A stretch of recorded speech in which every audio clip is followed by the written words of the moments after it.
Hello, beautiful people. I wanted to be like this.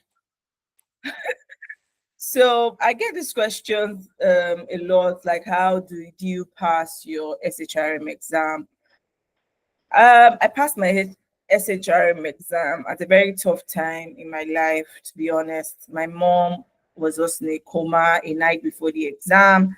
At that December, I didn't have any nannies. My children were under 3 years old, so I it was a very tough time, and all I asked God to do was help me. However, what I did to prepare was I created a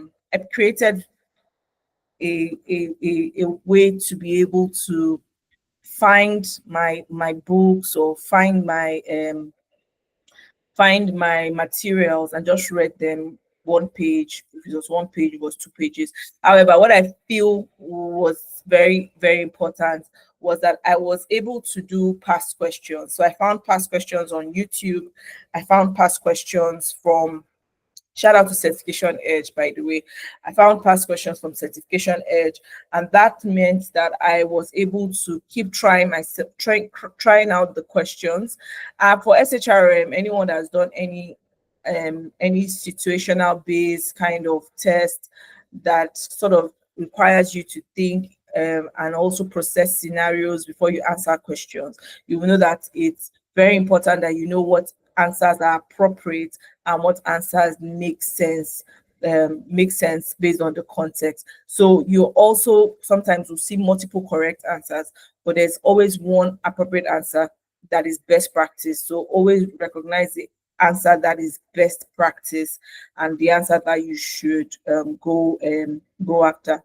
So I used a YouTube channel called Deep Practice. That was one of the YouTube channels that helped me, and also my Certification Edge materials.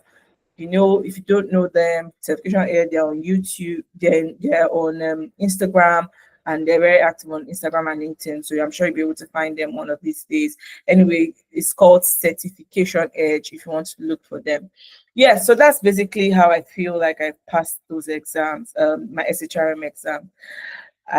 It was just good because it was a really tough time in my life at that time, writing the exam. So yes, guys, I hope this helps rather.